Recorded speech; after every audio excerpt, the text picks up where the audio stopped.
Prezados irmãos seminaristas, a paz do Senhor, mais uma vez aqui estamos para dar prosseguimento à nossa disciplina de homilética e vamos tecer comentários mais aprofundados sobre o sermão. O sermão, ele é a tônica principal do estudo da homilética.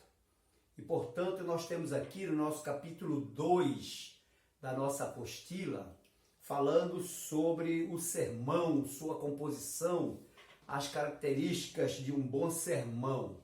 Então nós vamos observar que o sermão ou a pregação, eles são como uma aula. Então todo bom professor, ele se preocupa que a sua aula seja bem entendida, os assuntos que fazem parte da aula sejam bem assimilados pelos seus alunos. Da mesma forma, o pregador, ele deve se preocupar com o seu sermão, com a exposição do seu sermão.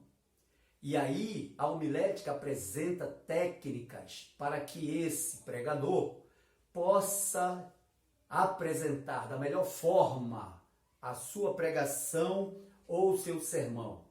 No caso, na aula passada, nós falamos sobre as qualidades de sermão, os tipos de sermão, e no final há uma indagação aqui no nosso livro, texto, a nossa apostila, cujo escritor ele diz assim: devemos pregar ou ensinar, tendo como orientação técnica um esboço e como orientação divina o Espírito Santo?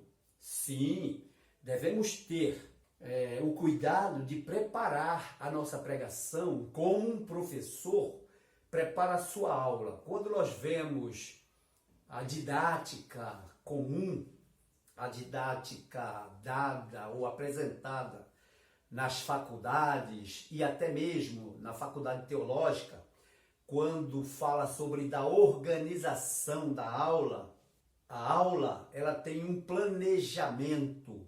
E este planejamento nós chamamos de plano de aula, onde o professor busca os recursos dentro desse plano para apresentar a sua classe, para apresentar aos alunos. Normalmente, num plano de aula, nós vemos que tem uma introdução. Normalmente, quando é uma aula que dá sequência a outras aulas, o professor se refere à aula anterior, como nós estamos fazendo aqui. Nós estamos nos referindo à aula anterior para relembrar, né, ou para lembrar a vocês sobre os assuntos que foram apresentados na aula passada.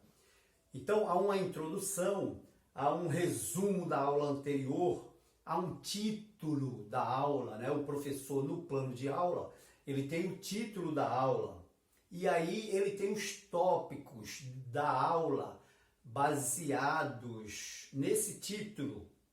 Depois, a gente vê que ele tem os objetivos, que são os objetivos gerais, os objetivos específicos, e tem na aula o resumo ou técnicas a serem utilizadas. Nós estamos aqui de posse de um livro de didática escrito pelo um dos nossos professores do nosso seminário, o professor Márcio Cândido de Brito, que é um dos escritores deste livro, Didática Contemporânea, A Hora da Virada.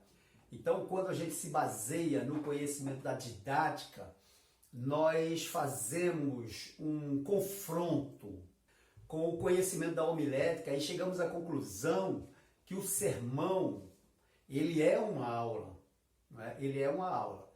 Quando nós falamos sobre o sermão expositivo, por exemplo, o sermão expositivo é uma aula profunda de uma determinada doutrina ou de várias doutrinas, onde o pregador ele se prende a um texto que pode ser um capítulo inteiro ou vários versículos para poder explanar sobre aquela doutrina. Então, assim como uma aula, o sermão, ele tem a sua composição. E a composição do sermão, aí no capítulo 2, o escritor apresenta o seguinte: o sermão está disposto em partes. Pode, à primeira vista, parecer que contém muitos detalhes, mas todos eles são importantes, porque garantem a unidade da mensagem. Assim como a aula tem a introdução, o título, os tópicos, as técnicas ou o resumo final, o sermão também segue esta linha, porque é aí que no sermão é garantida a unidade da mensagem através dessas partes que compõem o sermão. Então, toda essa unidade dessa mensagem, ela vai girar em torno de um assunto, assim como a aula que nós apresentamos, o que permitirá que o próprio pregador não se perca diante das ideias. Nada mais desagradável do que você assistir ou participar de um culto onde o pregador ele não tem um esboço bem elaborado a ponto dele se perder dentro das ideias que, por certo, ele formulou para apresentar na sua pregação ou no seu sermão. Então vejamos as partes que compõem o sermão. Primeiro, título. O sermão, assim como uma aula, tem que ter um título. O sermão também, no caso, ele tem um texto bíblico a ser lido e a ser apresentado à igreja, para que a igreja ou a plateia a qual ele vai fazer uma palestra sobre um assunto bíblico, acompanhem-no naquela leitura. O sermão também ele tem a ideia central. Qual é a ideia central daquele sermão baseado naquele título depois de ser verificado o texto bíblico? A ideia central daquela pregação. Depois nós temos uma outra parte que é chamada de tema. E aí o tema da pregação ele é muito comum entre muitos pregadores. Tem pregadores que dispensam a apresentação do título. O texto ele é obrigado a apresentar. A ideia central nem sempre é apresentada nos sermões. E o tema, normalmente, também ele é apresentado. Esse tema também é conhecido como tese do sermão. É uma tese que o pregador apresenta e que ele vai defender essa tese. Então, no caso, o tema, ele elabora esse tema baseado no título e no texto bíblico e na ideia central. E ele faz um tema que deve ser um tema de acordo com o assunto que ele vai expor no sermão e anunciar para a igreja, o tema que ele vai abordar na sua pregação, no seu sermão. Depois vem o objetivo geral. Qual o objetivo geral dessa pregação?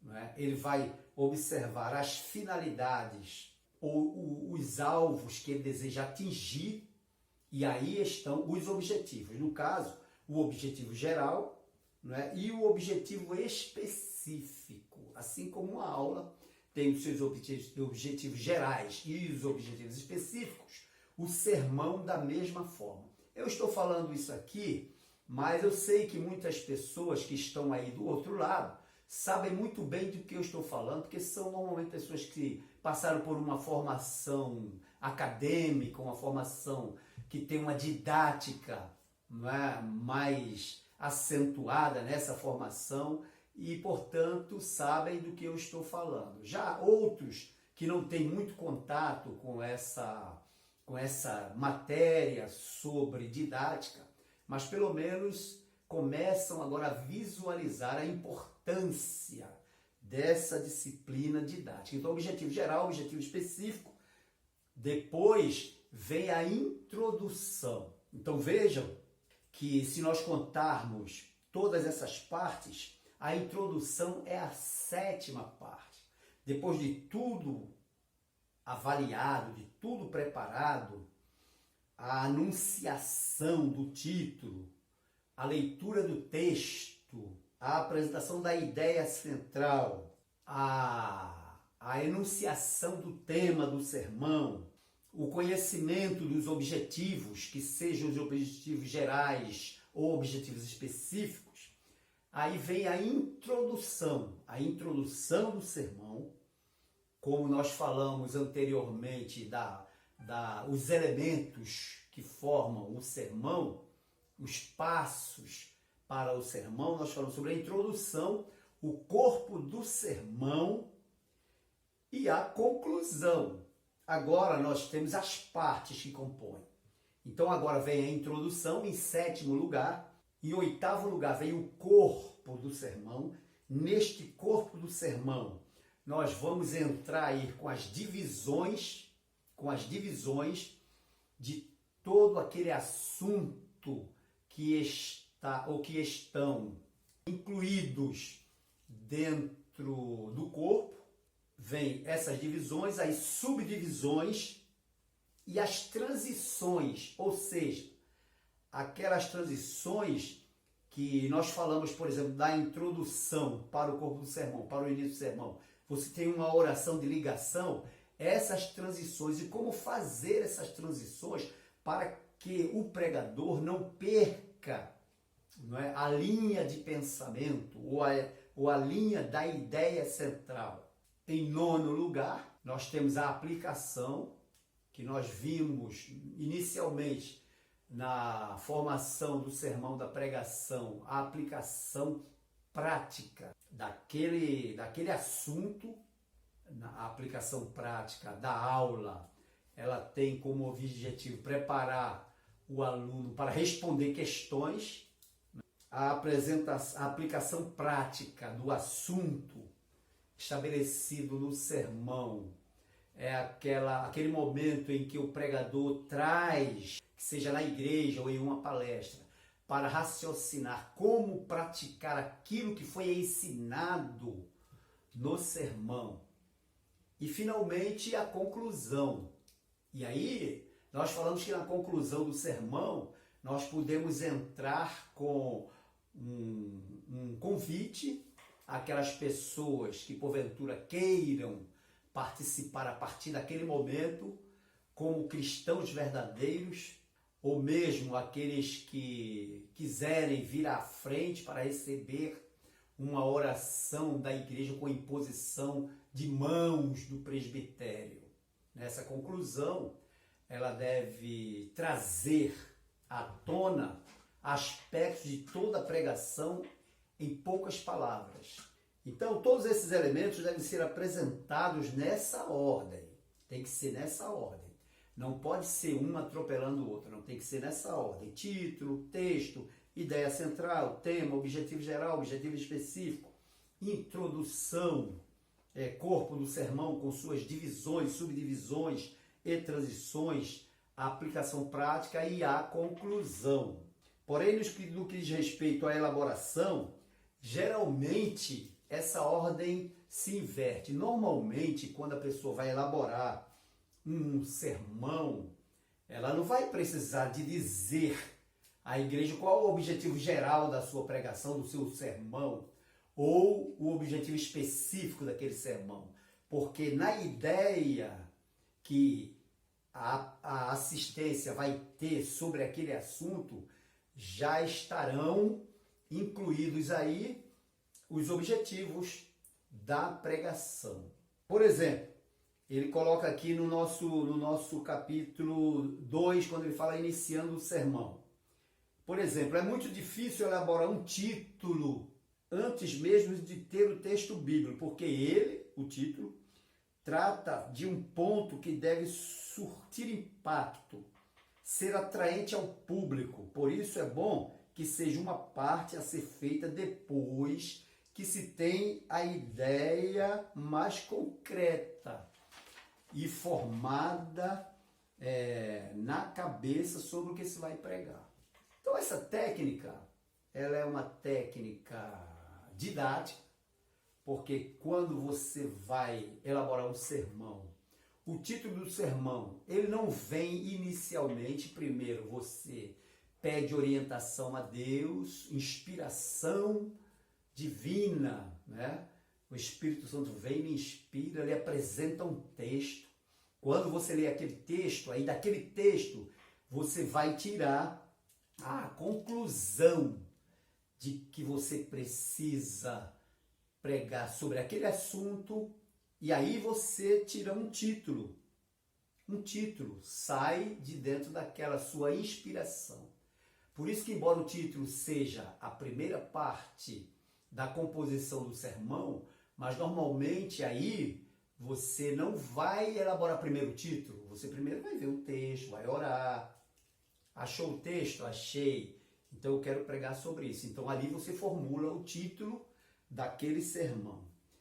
Há também aqueles que conseguem garantir a unidade do sermão iniciando pelo título.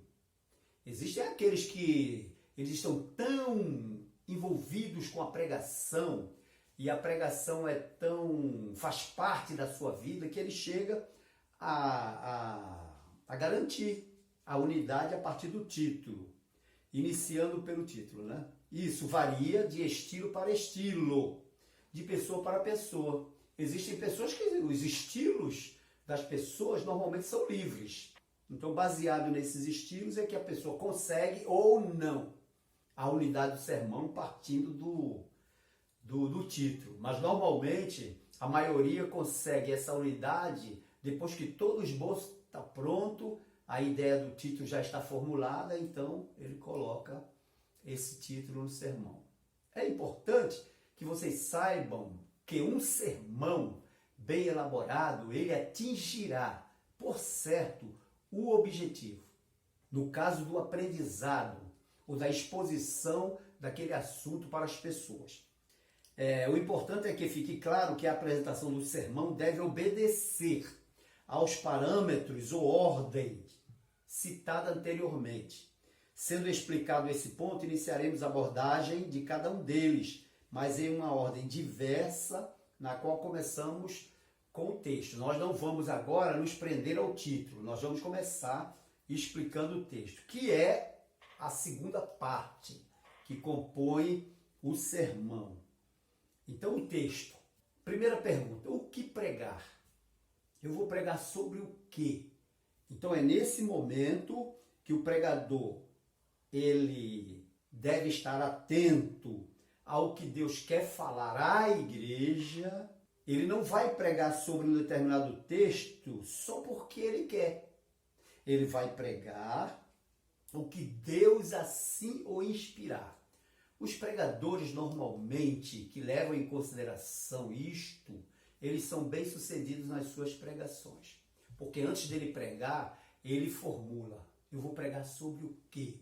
E essa pergunta, ela deve ser direcionada a Deus, para Deus, que é o Senhor da igreja.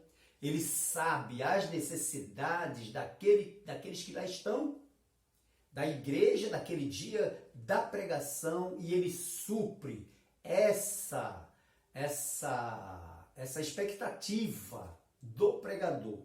E aí, quando ele tem o texto, ele elabora o sermão, ele elabora a pregação, porque em sua oração ele já perguntou ao Senhor: Senhor, me inspira, eu quero pregar sobre determinado assunto. Às vezes o pregador já tem o assunto, e às vezes ele pergunta: eu vou pregar sobre quê?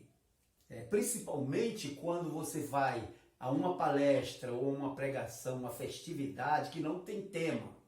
Eles lá não elaboraram tema nenhum. Aí você fica sem saber o que pregar naquela igreja. Então, você recorre a esse expediente maravilhoso, que é o de consultar a Deus. Então, a escolha do texto, ela é muito importante. Por exemplo, deve-se ter cuidado na escolha do texto, afinal é ele que vai garantir a autoridade da mensagem. Por isso é preciso estar atento a alguns aspectos do texto. Você vai, ora a Deus, ele vai lhe orientar, e aí aquele texto que você escolheu, ele deve ter alguns aspectos importantes. Por exemplo, clareza. O texto ele tem que ter clareza. O pregador deve procurar textos que não sejam difíceis ou controvertidos. Esses são apropriados para debates ou estudos bíblicos. Existem textos que eles são mais apropriados para o debate, ou para o estudo bíblico, ou para um culto de ensino, onde afluem as pessoas para aprenderem acerca das verdades bíblicas. E aí, alguns textos que são difíceis ou controvertidos, que sejam aplicados nesse tipo de culto, ou nesse tipo de reunião.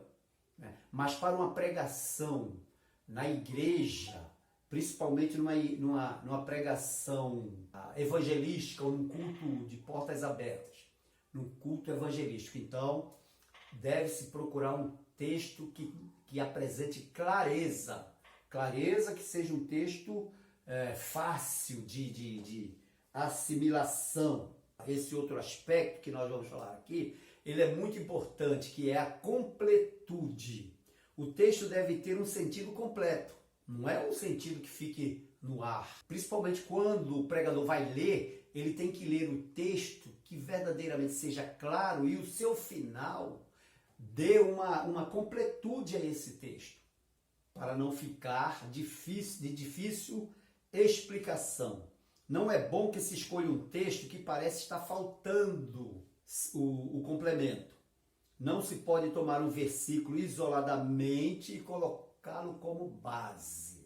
Olha só, o versículo isolado, se ele não é claro, se ele não tem completude, não se deve pregar sobre um versículo isolado de um texto que não dê a ele essa clareza. Por exemplo, você vai pregar sobre o Salmo 23. O Senhor é meu pastor, nada me faltará. Esse texto é claro, ele é fácil e ele é completo. Né? Então fica fácil você pregar sobre esse texto isolado. Mas existem textos isolados da Bíblia que não dá para pregar. Não dá para pregar. Depois, o texto, além da clareza e da completude, é bom que esse texto ele contenha o tema para o sermão. O tema do sermão deve estar contido no texto, ou como o pregador preferir. É sábio extrair o tema do próprio texto. É importante que se apresente o tema do próprio texto. Se faz a leitura bíblica, todos participam da leitura bíblica. Inclusive, eu vou mandar para vocês após a aula um esboço de sermão, cujo texto bíblico é primeira epístola de João, capítulo 3, versículo 1. E aí nós temos o tema que diz assim: como ser filho de Deus. Como ser filho de Deus. Veja que esse texto de 1 João, ou primeira epístola de João, capítulo 3, versículo 1, é um texto que é claro, ele é completo e ao mesmo tempo ele contém o tema desse nosso esboço. E aí vocês vão ver como a gente formula um esboço partindo do tema, mas que esse versículo ele é completo. Falamos também, depois da completude e de conter o tema no texto, a necessidade dos ouvintes. Olha só, quando se faz quando se elabora um sermão, no que diz respeito à escolha do texto, o pregador ele deve ter também o cuidado de estudar um texto para a sua pregação que toque na necessidade dos ouvintes. Qual é a necessidade dos ouvintes? O ministro ou o pregador deve pensar em que o texto contribui para causar a transformação na vida dos ouvintes. De que forma a mensagem que será elaborada dele pode alcançar essas vidas? A mensagem que será elaborada por ele ou pelo pregador pode alcançar essas vidas. Então, quando escolher um texto, além desses outros detalhes anteriores que nós falamos, tem que levar em consideração a necessidade dos ouvintes. E depois que esse texto fale ao próprio pregador. Nós vamos pregar sobre o assunto, mas esse assunto também fala ao nosso coração. Antes de tudo, o texto precisa falar ao coração do próprio pregador. Então nós temos aí, na escolha do texto, todos esses elementos: clareza, completude, que contenha o tema, que atinja a necessidade daqueles que ouvem e que falem ao próprio pregador. Um outro elemento que a gente pode ver no sermão é a interpretação do texto. Depois de escolhido o tema, conhecer o texto, o primeiro passo que o pregador deve dar nesse ponto, ele deve se valer da hermenêutica. Lembra da hermenêutica? A interpretação.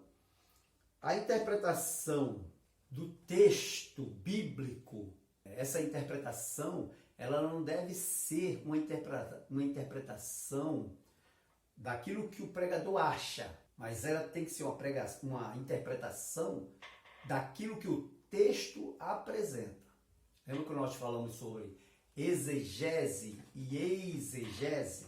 Então, no caso, como a hermenêutica ela é a aplicação da exegese, então o pregador ele deve fazer a interpretação desse texto com cuidado, né? Levando em consideração todos os aspectos que o envolvem.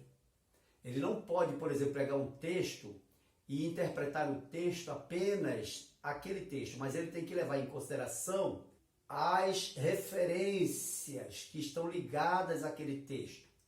Porque estas referências, junto com esse texto, é que vai lhe dar o contexto, ou seja, toda a mensagem propriamente dita. Vocês estão vendo por aí que a homilética aponta para a responsabilidade do pregador, daquele que prega na igreja. Depois da escolha do texto e da interpretação, nós temos a oração. Já falamos antecipadamente, mas a oração que nos apresenta a direção de Deus, ela é imprescindível. O Espírito Santo é aquele que traz as revelações do texto escolhido, assim como a interpretação do que ele contém, as verdades espirituais e como elas podem ser aplicadas na vida dos ouvintes, né? A dependência do Senhor é o início para o êxito do sermão.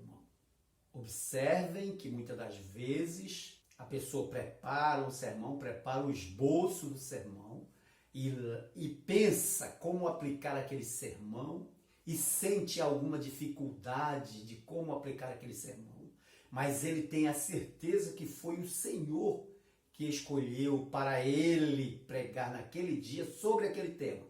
Então ele ora, ele se humilha, ele busca ao Senhor.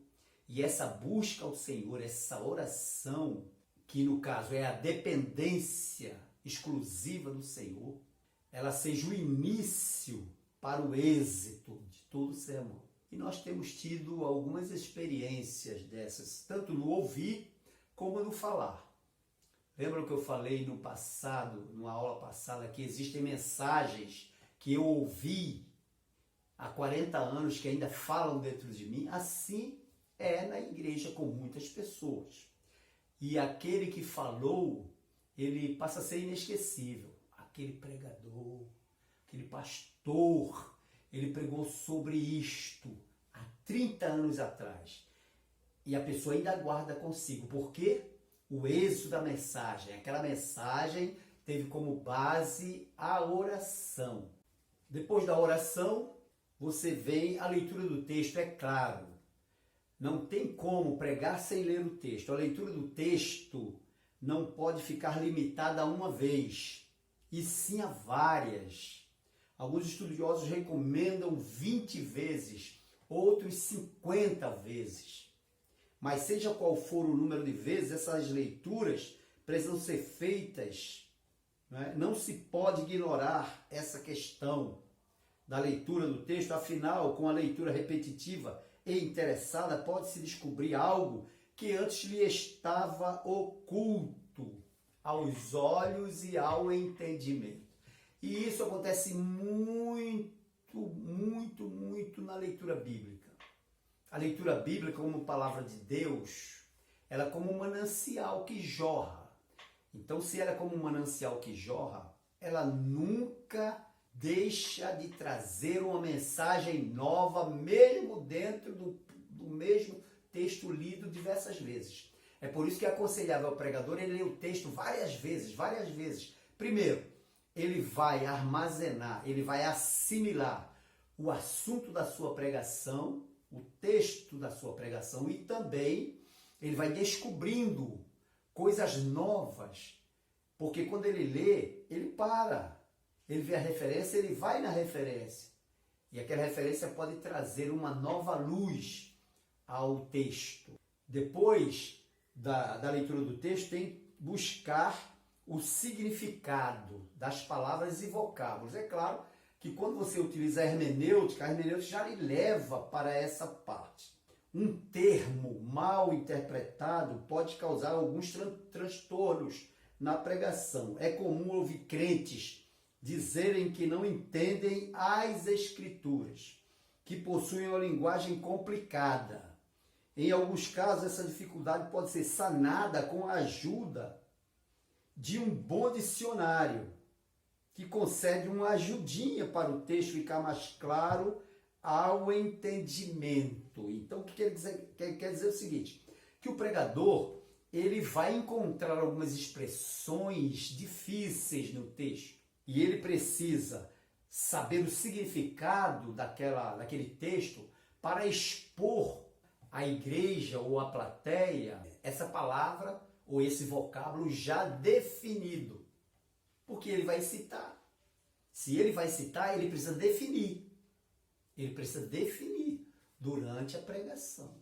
Porque eles lá, a maioria, são pessoas que não têm um nível intelectual a ponto de saber o que significa. E às vezes, aquele termo, ele vem de origem hebraica, como é o caso do Antigo Testamento, ou do grego, Novo Testamento. Então precisa ser definido. Buscar o significado das palavras e vocábulos é muito importante. Isto enriquece o próprio pregador, enriquece o conteúdo vocabular do pregador. Então, quando ele ouve uma palavra, ele já sabe se aquela palavra é de origem grega ou de origem hebraica e sabe definir para as pessoas. Não é preciso dizer no hebraico, ele pode até citar. Esta palavra no hebraico quer dizer isso, mas tem que definir para não haver dúvida. Outro aspecto, além de buscar o significado das palavras e vocábulo, é meditar no texto. Meditar não é apenas ler. A leitura do texto precisa do seu complemento. Qual é o complemento da leitura do texto? A meditação.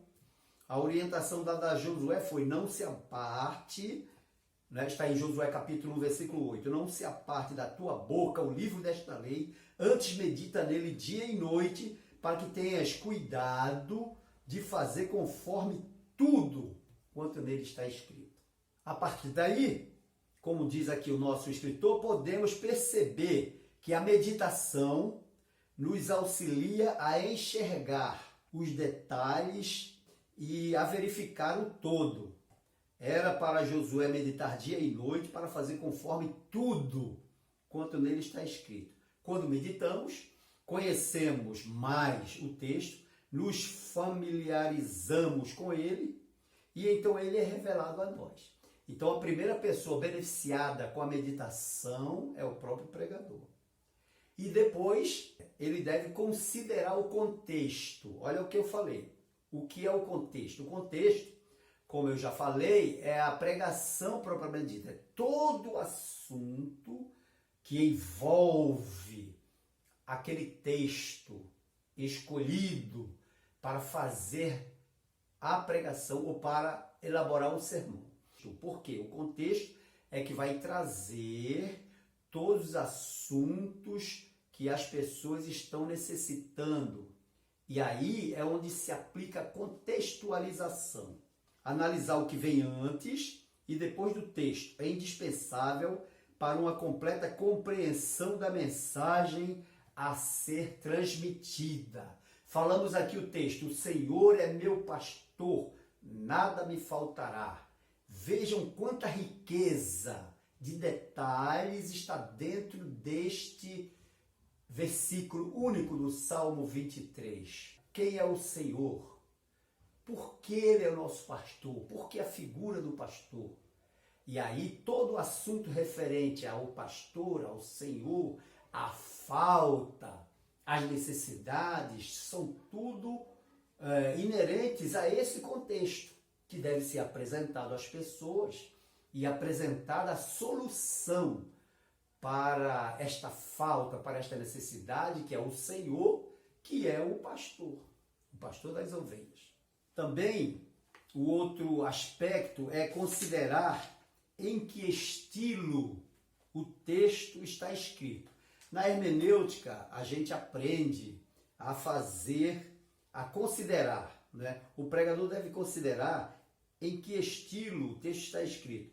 Para interpretar um texto, também é importante considerar se ele está escrito no Pentateuco, ou seja, na lei, Pentateuco, os 5 primeiros livros da Bíblia, na lei, ou nos profetas, nos livros proféticos, os profetas maiores, os profetas menores, ou nos livros históricos. Será que o texto que eu vou falar está escrito nos livros históricos? E aí o pregador precisa ter um vasto conhecimento de história para poder pregar sobre o texto no livro histórico. Será que está nos evangelhos? Será que está nas epístolas? O que é uma epístola? Isso pode mudar o sentido interpretativo. Então é melhor considerar o estilo em que foi escrito. Afinal, cada período possui as suas peculiaridades. Isto aqui está escrito na lei, e na lei estava escrito assim, porque havia uma determinação de Deus através de Moisés para que o povo seguisse isso. Aí a pessoa desenvolve. Depois, outra particularidade é fazer pesquisa sobre o texto. Quando você lê, você vai procurar auxílios em comentários, em dicionários, em outras bíblias. O pregador dedicado, ele tem livros, ele tem dicionários, ele tem, além do Google, que às vezes nos ajuda muito, o Google. Vejam que eu peguei 3 livros já aqui durante a nossa exposição, porque é preciso que nós tenhamos alguns conhecimentos para essa pesquisa. Depois dessa pesquisa, procurar a ideia central do texto. Essa é uma tarefa muito importante. Afinal, uma vez que sabe da ideia central do texto, se consegue a chave para interpretá-lo. Para descobrir a ideia central, é só fazer essas perguntas. O que o texto quer transmitir afinal? Qual a sua mensagem central? Pronto, aí está a ideia central do texto. É claro que com relação ao texto bíblico, muitas das vezes ele pode lhe dar não uma ideia central, mas várias ideias centrais, porque é a palavra de Deus. Isso aí ninguém pode negar. Agora, quando você vai elaborar um sermão, você já sabe acerca do que você vai pregar, porque o Espírito Santo já lhe indicou, você já leu o texto, você já meditou no texto, já fez pesquisas no texto. Aí vem a ideia do que é que vai ser exposto naquela pregação. Então, daí se tira a ideia central baseada naquela meditação. porque muitos irão meditar no texto de outra forma, vão ter outras ideias centrais. Isto com relação à Bíblia. Mas, normalmente, o pregador ele deve ter uma ideia central do texto que ele vai pregar.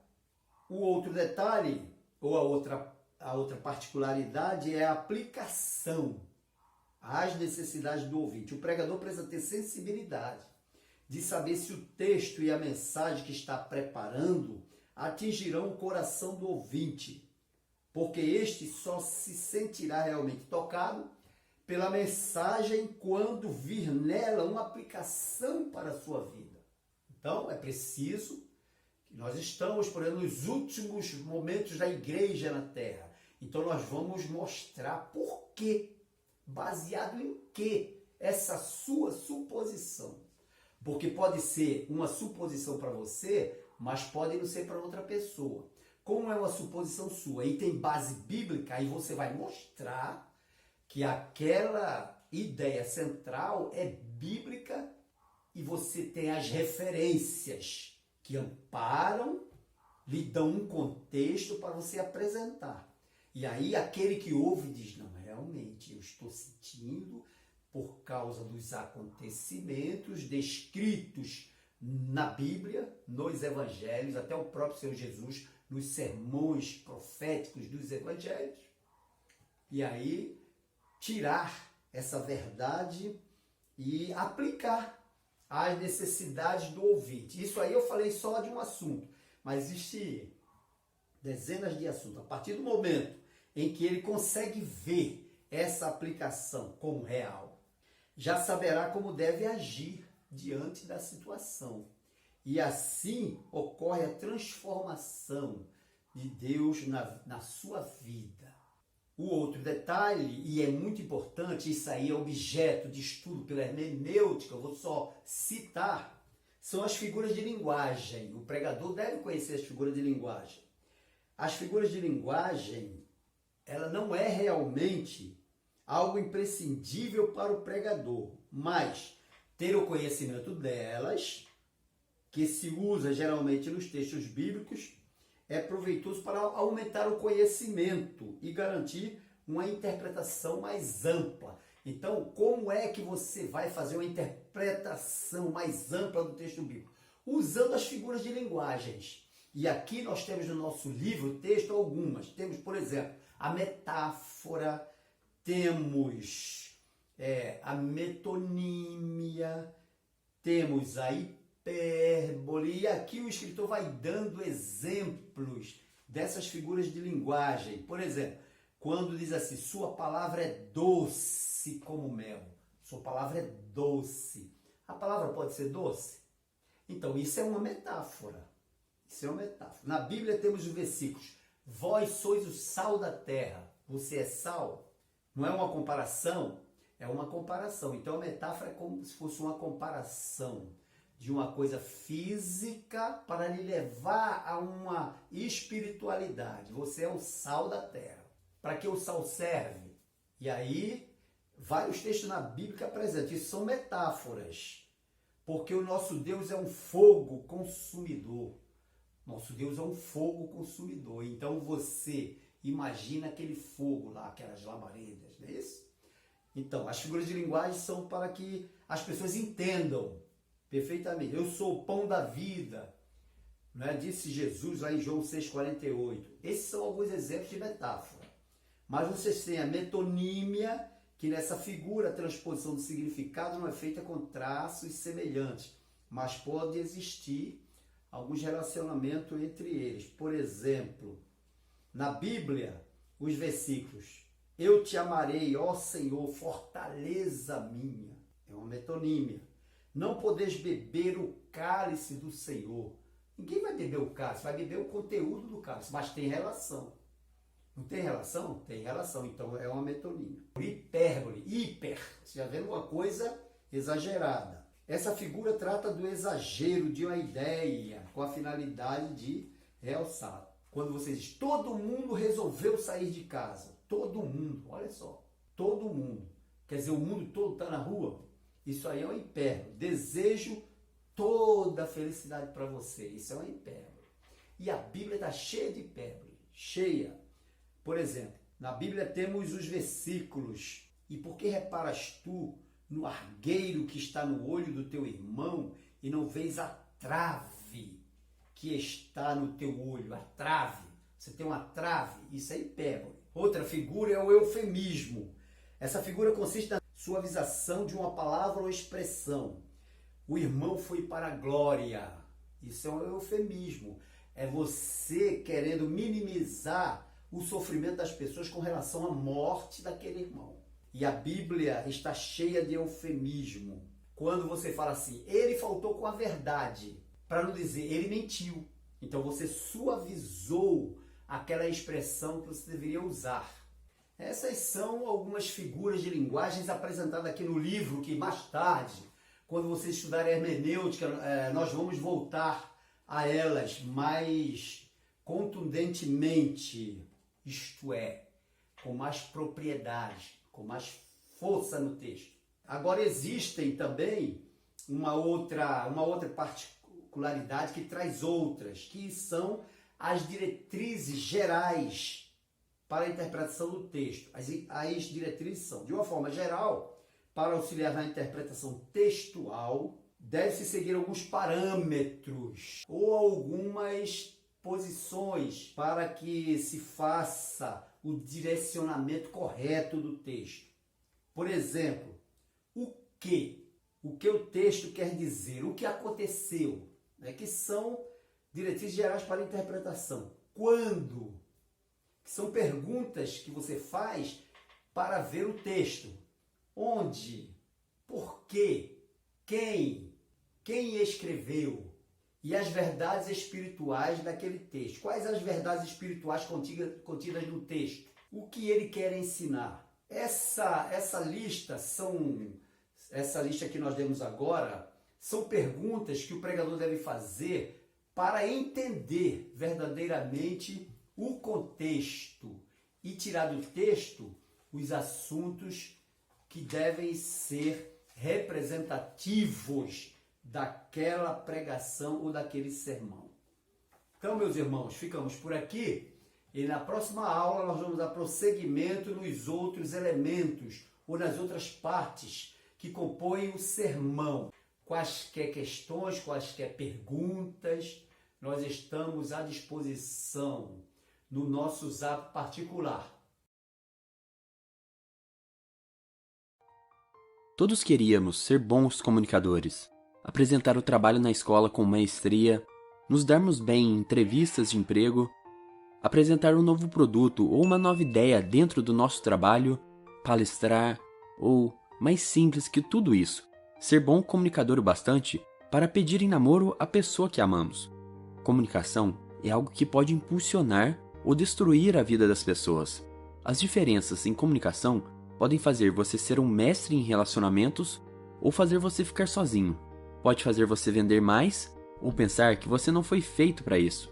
Podem criar benefícios ou grandes problemas em seu trabalho.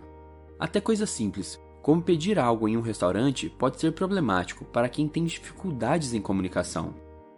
Olá, tudo bem? Meu nome é Albano e esse é o Seja uma Pessoa Melhor. E hoje vamos ver 3 dicas para melhorar a sua comunicação. E a primeira é para aqueles que sentem que têm dificuldades em se fazer ouvido ou de ganhar respeito pelas pessoas em uma roda de conversa. E muitas dessas dificuldades vêm do tom que usamos nas nossas conversas. E dependendo do tom que você usa, as pessoas vão te tratar de formas diferentes. E vamos usar o nome desse canal aqui para explicar tudo isso melhor. Vamos começar com o tom para finalizar a frase mais agudo. Seja uma pessoa melhor. Você percebe que eu subi o tom da frase no final. E fazendo isso, dá a impressão que estamos querendo buscar a aprovação das outras pessoas. Queremos ser amigáveis, queremos atenção. É um tom bastante usado quando você está em uma posição hierárquica inferior, como quando você está conversando com seu chefe e por muitas vezes transmite uma falta de confiança. Essa não é nossa voz natural. É só percebermos quando falamos com os nossos amigos mais próximos. Quando falamos com eles, falamos normalmente com tons médios. E usamos os tons médios, seja uma pessoa melhor, quando estamos bastante confortáveis com a situação e também para dar informações. O problema de usar esse tom por muito tempo é que ele é um pouco monótono. Se, por exemplo, eu usar esse tom durante todo o meu vídeo, é bastante provável que você não chegue até o final dele. A mesma coisa acontece quando temos um professor assim. O sono invariavelmente chega. Em contrapartida, se usarmos os tons mais graves, seja uma pessoa melhor. Damos uma cara de seriedade à frase. Transmitimos também mais autoridade sobre o assunto e as pessoas tendem a acreditar mais em pessoas que usam esse tipo de comunicação. Dá a impressão de uma maior confiança. E é difícil generalizar e falar qual das três é a melhor. Tudo depende de quais são os seus objetivos. Se você quer transmitir autoridade, passar informação ou buscar a aprovação. Mas a partir do momento que você tem consciência sobre esses três tons, você pode começar a usar todos os três da forma que achar melhor. Dica 1. Perceba os tons da sua voz e as use a seu favor. Já a dica 2 é sobre a linguagem corporal. E se você ainda pensa que comunicação é somente aquilo que você fala, você está no mínimo despreparado, pois junto da fala vem a imagem que você quer passar. Alguns locutores são exemplos disso. Alguns têm uma linda voz na rádio, mas se os colocarmos na televisão, ou se falarmos com eles pessoalmente, é uma grande decepção. Ter a consciência que sua linguagem corporal faz parte da comunicação já te coloca na frente da maioria das pessoas, mas treinar ela te leva para um patamar ainda mais elevado. Falar sorrindo, transmitir entusiasmo naquilo que você diz e gesticular suas mãos para demonstrar o que está dizendo são algumas coisas que você pode começar a fazer. Comece a reparar na linguagem corporal de grandes comunicadores. Vá aos poucos e, se puder, treine com um espelho da sua casa para ver o que dá certo e o que não dá. Para quem quer se aprofundar nesse assunto, eu recomendo muito que você busque mais dicas e treine diariamente. Ninguém fica bom em comunicação da noite para o dia. Então, invista em você, tanto seu tempo quanto suas economias. Existem alguns vídeos aqui mesmo no YouTube explicando essas coisas, como também alguns cursos com especialistas nesse assunto. E além disso tudo, algo que acontece com frequência é não entendermos muito bem o que a pessoa está dizendo. Isso está relacionado com a dicção. Se você pegar meus primeiros vídeos, vai perceber o quanto evoluí em relação a isso. Devo essa evolução a exercícios vocais que comecei a fazer. Isso pode parecer estranho se você nunca ouviu falar, mas esses são exercícios que treinam os músculos da nossa face. E eles funcionam da mesma forma que nossos outros músculos. Quanto mais treinamos, mais eles se desenvolvem. E alguns treinamentos são os seguintes. Tenho certeza que isso vai ficar um pouco engraçado, tá? Mas não ligue, os faça quando ninguém estiver em casa, ou quando estiver no banho. Ou apenas avise sua família o porquê você está fazendo isso e mãos à obra. Esses são os sons. Ba, ba, ba, abrindo bem a boca. Brrr, brrr, brrr. Lá, lá, lá, bem exagerado.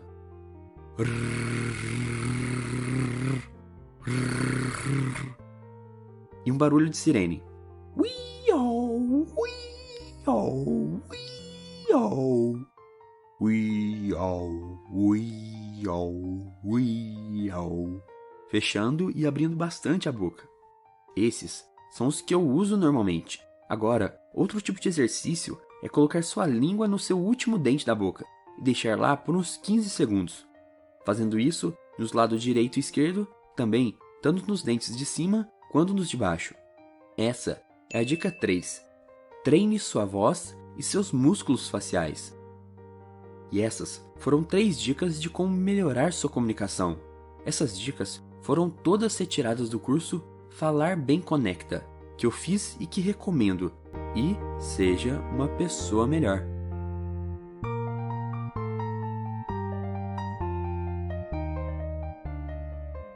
Deus abençoe os irmãos e que tenhamos aproveitamento suficiente para, quando encerrarmos a nossa disciplina, levantarmos a bandeira da vitória. Amém?